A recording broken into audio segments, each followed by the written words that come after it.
This is part one of a three-part video series. Links to part two and part three are in the video descriptions as soon as those videos are available. Have you ever considered making a thorough list of your autistic characteristics and traits?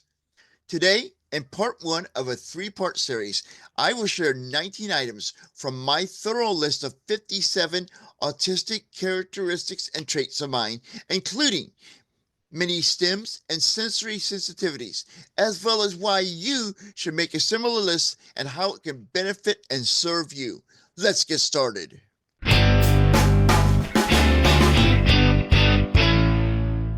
Hey, Define Yourselfers, I am Chris Mitchell from theconfidentautistic.com. If you're new to my channel, welcome.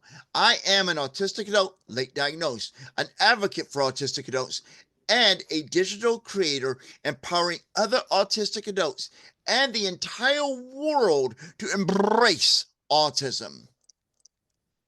Now, if this resonates with you, please consider subscribing to this channel. And when you do subscribe, do not forget to ring the bell to be notified of new videos and when I go live.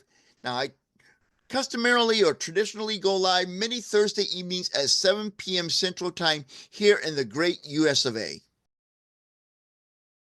Making a thorough list of your autistic characteristics and traits can help you embrace your autistic self. It can help validate your suspicions of being autistic. It can also help you feel comfortable in sharing that you self-identify as autistic. Another great benefit of making a thorough list is that your list is something you can take with you to your doctor, your counselor, your psychologist, your psychiatrist, and to your actual assessment to help either break the ice or support your autistic suspicions and beliefs.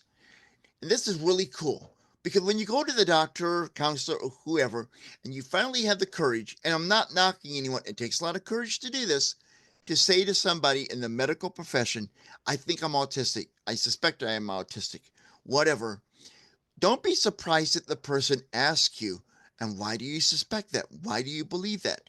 Well, if you have made your list, and especially you have it with you, you can share that information and support your argument and feel comfortable and confident in advocating for yourself.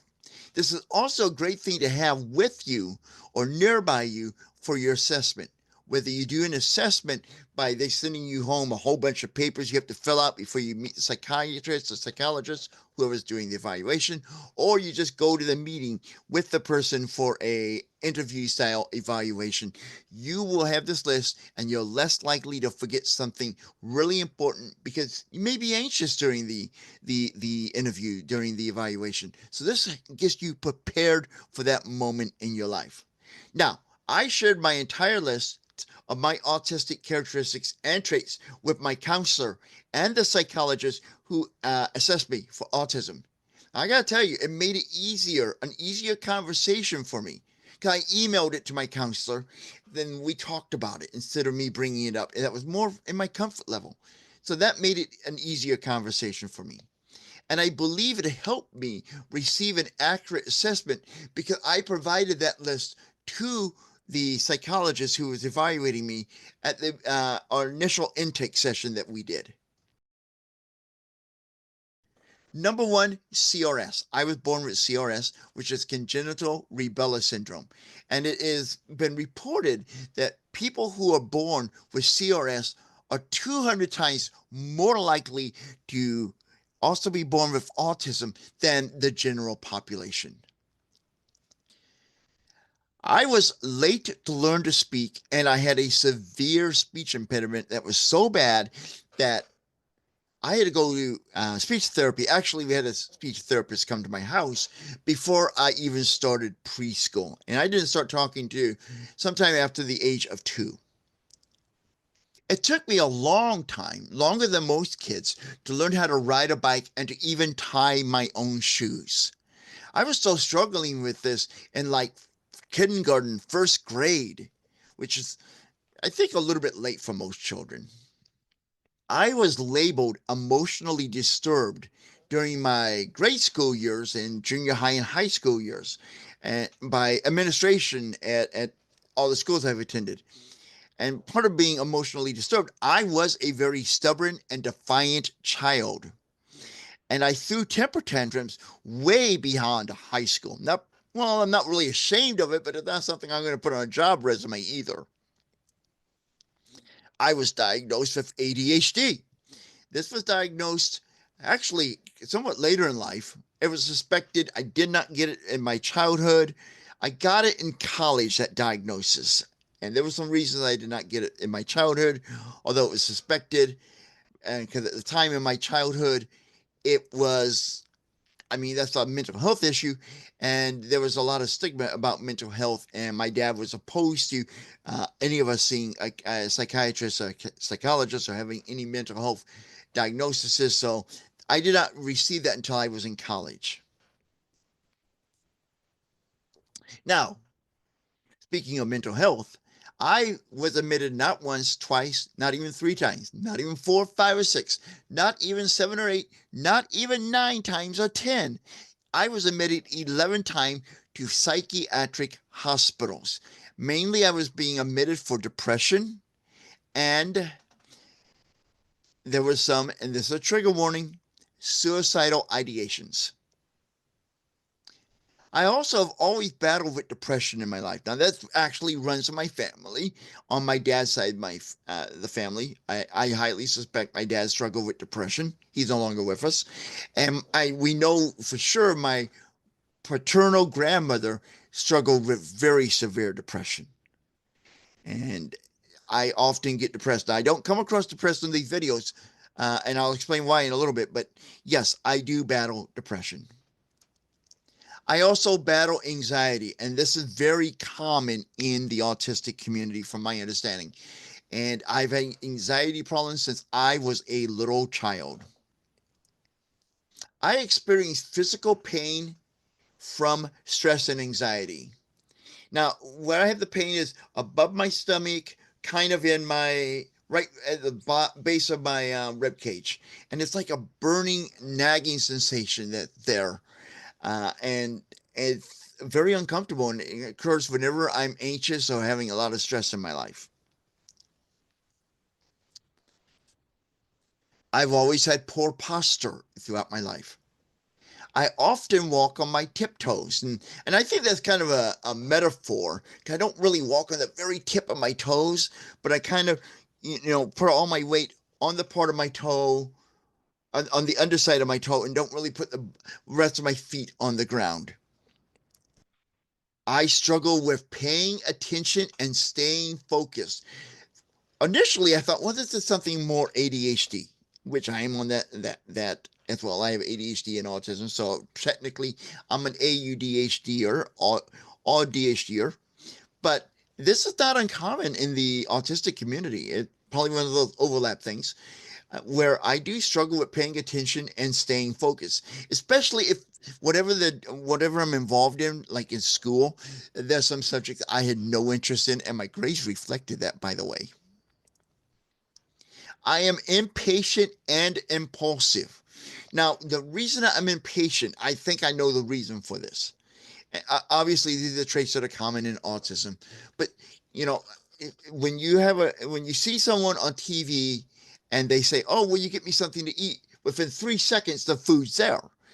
Apparently, that's not how it works in real life. So I think I got my impatientness from studying life through the TV set. And I am impulsive. Now I've gotten better, but I'm still very impulsive about things. I used to be a very impulsive buyer until I became a victim of, you mean I got to pay for this stuff with my credit card?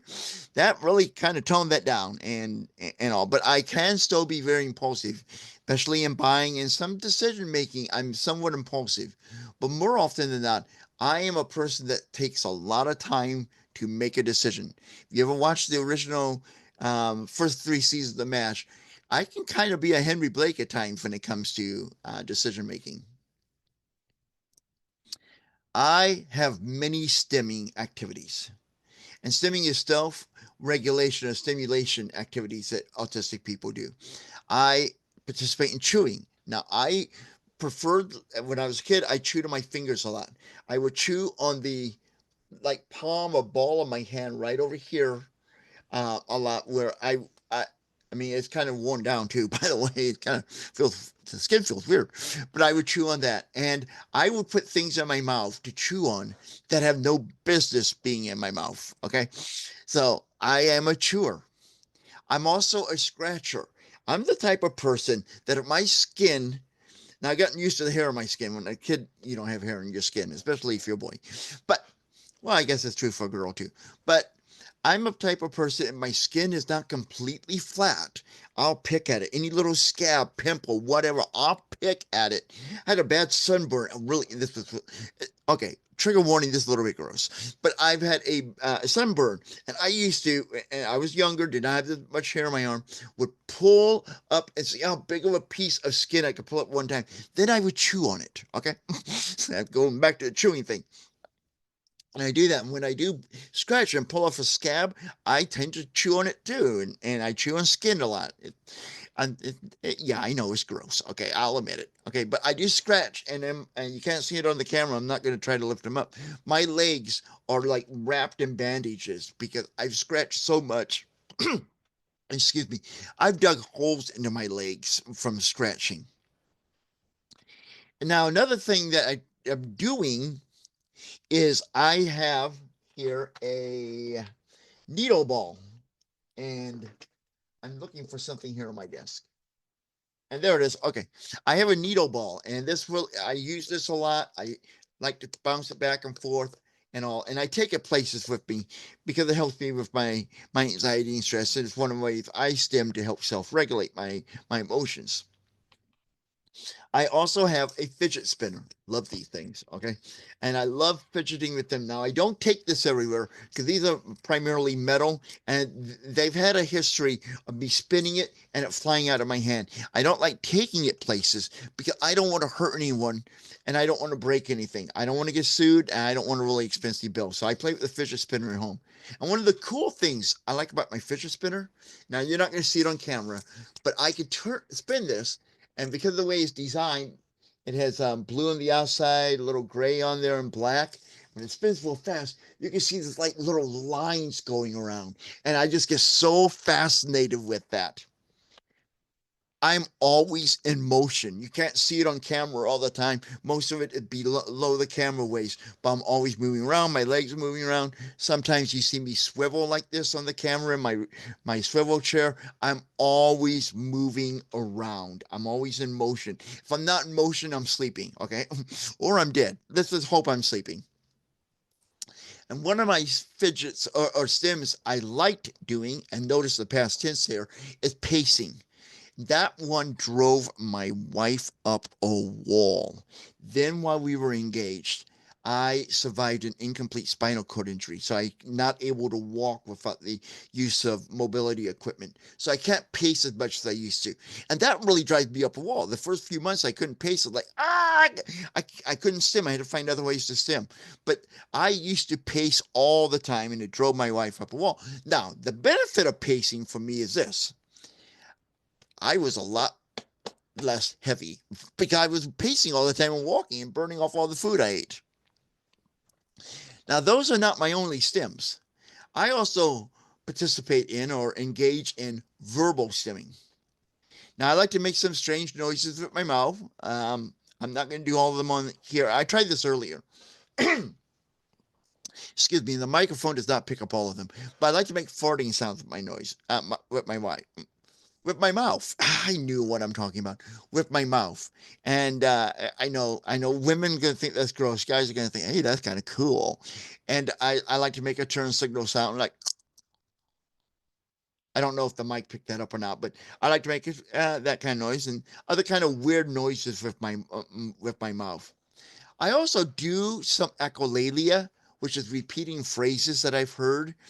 And some of my most common echolalalias that I would do, it's from a character or a line on a TV show. Leno used to say when he transitioned from one joke to another, oh, and here you go. Here we go.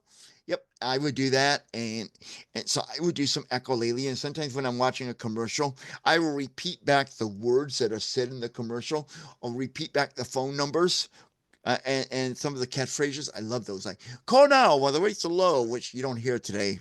I'm dating myself, and of course, but wait, there's more. Love that one, and not only do I just repeat them, I just blurt those out at times for no reason, just having fun with it. The other things I like to blurt out is today is, and I realize I say that out loud, then I got to finish the sentence because the stem, I just do it uncontrollably. I do it more here home than out in public. Or whose birthday is it today? I will say that out loud just for no reason. I don't know why. I just do those things. So I do blurt things out. And one of my stems and is that I talk to myself. And I mentioned this in other videos. I mention often at the end of the videos or when I encourage people to subscribe to the channel and to help this channel grow, I do talk to myself. This is something I've done all my life. I got scolded on it when I was a little kid from my mom, made me self-conscious. So that's when I started suppressing that stem and started masking it. But there was one time I was before I knew I was autistic, I was a kid, did not know. And I thought, I got to stop this. And I tried it. I thought, I'm just going to go cold turkey. I'm not going to talk to myself anymore. So I went like 5 minutes, maybe 10. And I couldn't handle it. I had to go back to it. So I let myself do it. It's fine. In fact, I kind of joke about it. I have a sign on my office door that says, if you hear me talking to myself, don't worry. I'm just having a team meeting.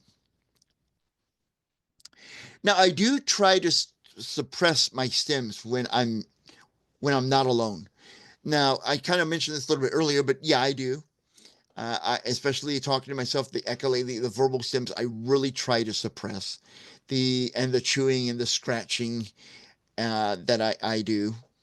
The other ones, it's harder for me to suppress, like always emotion. Even if I'm at the doctor's office, I usually tap my foot or tap my fingers on the chair, or I play with my needle ball or something like that. Or at home, I'll play with my fidget spinner. So, but I do try to suppress my stems when I'm not alone. I also have sensory sensitivities. And my number one, I feel like I'm doing a countdown list here, but my number one sensory sensitivity is sound. It always has been, probably always will be. I get very disoriented and sometimes agitated in crowded, noisy environments like restaurants, ballparks, the zoo, amusement parks. I don't go to concerts because I know that it's just too much noise for me there. I even get sensitive to noise, and it overwhelms me and it disorientates me and fatigues me. I even get sensitive to noise from the TV set being on all the time, which, if you've seen some of my other videos, you know my wife has stage 4 metastatic breast cancer. She has a TV on all the time to help, distract her from the pain. I don't begrudge her for that, but that TV on 24/7 drives me up a wall where I feel so fatigued and disoriented from it, and I just want to scream, but I know I can't scream. My wife, she has cancer. Now, another sensitivity of mine is light. Light bothers me. This is why, even as a kid, you would always see me with a hat on. Always. There's no exception. I even have one on now. We got a, you can't see it, but to illuminate me, I got a big white light up here so you can see me. And it drives me batty, but it has to be there so you can see me. So light does bother me. Not only does light bother me, clutter bothers me. I love my wife. I say this all the time. I really do. But she can thrive in clutter, and clutter does not bother her. Our house has a lot of clutter. It drives me up a wall, and it just distracts me, and it throws me off, and kind of causes me to get disorientated at times and irritable. I just cannot do that. I also have some sensory sensitivities to many smells, and most of them are food related. Now, I'm from Missouri originally. My wife is from California, and so there's some cultural differences in what we eat. Here in the Midwest, I grew up being a steak and potatoes type of guy. I like having steak, potatoes, hamburgers, French fries, ham, that kind of stuff. My wife likes more. What's the word I'm looking for? I want to be culturally sensitive. Hispanic food, Mexican food, she likes that, and she likes Chinese food. She has a much bigger palate than I do. And some of the stuff she likes to eat has a smell that I'm like, oh my gosh, how do you put that in your mouth the way that it smells? And it's bothering me more because as she battled through cancer, I help prepare meals for her, and I'm preparing her food. And like, I got to eat before I do this because once I smell that, I don't want to eat. I just feel nauseous. I get headaches from it. So, yes, smell is one of my sensitivities. I also have trouble with feel and touch. I really don't like being touched that much by other people. And this was a big problem before my incomplete spinal cord injury, because now that I have a rollator, mobility devices to get around, it really does discourage people from touching me. And that's one of the benefits, I guess, of my incomplete spinal cord injury. But I don't like being touched that much at all. I really don't. Now, I like my wife holding me and all, but most people, I don't like people walking up to me and patting me on the back or let me give you a hug. I don't like that. I just don't. In particular, I don't like the feel of corduroy, and I hope I'm pronouncing it right. That's a tough word for me. Or flannel touching my skin. I don't like that. Creepy to me. And I'm not that wild about wearing clothing.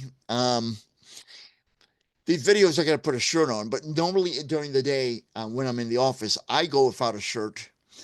I occasionally go without socks.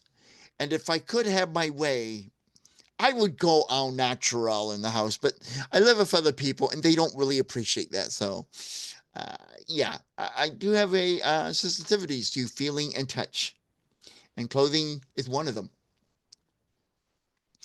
I am a picky eater, and this is not uncommon in the autistic community. Now, some people are picky eaters because the texture of the food.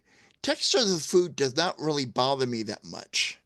I don't like peas. They feel weird. They feel like I don't like them in my mouth, so I won't do that. But I am a very picky eater. I will only eat certain things. I jokingly say to people, I have one serving of fruits and vegetables a year, whether I need it or not. And there's a lot more truth to it than I like to admit. And I also say salad. Uh, that's food that real food eats. That's the food that the cow eats that becomes my steak or my ribs. And what do you have? And this one I got from Jim Gaffigan. I find it really funny. And he said, what happens when you have bacon in a salad? It becomes a game of find the bacon in the salad. Who eats the salad, right? I know I don't. I also take things very literally. And this sometimes gets me into a little bit of trouble because I take things too literally. I jokingly tell my wife because I take things so literally. I would have been a great lawyer. Ad campaigns and all, they want to run stuff by the legal team so they don't say too much or give away too much and all. I'm the type of person who would be the person to run that by to make sure no one takes it literally. In fact, there was a sign in a college classroom, and on the wall it said no food or drink in this classroom. Now, I had this class around 11 noon during the day, and I was hungry. So on the way to class, I got myself lunch. I brought it in there. The teacher pointed out the sign and said, no food or drink. I said, look, I have food, my hamburger, and drink, my soda. Therefore, I have food and drink. This sign said nothing about food and drink. It said food or drink. I brought both. Next time I went in the classroom, the sign was changed. No food and or drink. Yeah, I kind of helped make that sign change. I'm proud of that, actually. Now look for links to part 2 and part 3 in the video description. If they're not there right now, check back because they will be in there as soon as those videos are available. And when we're originally dropping these, I drop one a day every about 24 hours apart. So please look for those links in the video description. Now it is your turn. Please share with me what on this list resonated with you. And if you have any questions or suggestions for other video topics I can cover. You can share those thoughts in the comments underneath this video or join the conversation in my new Facebook group, Autistic Adults Embracing Autism. Link to that group is in the video description. Until next time, this is the Confident Autistic reminding you that now is the time for you to start embracing your autism.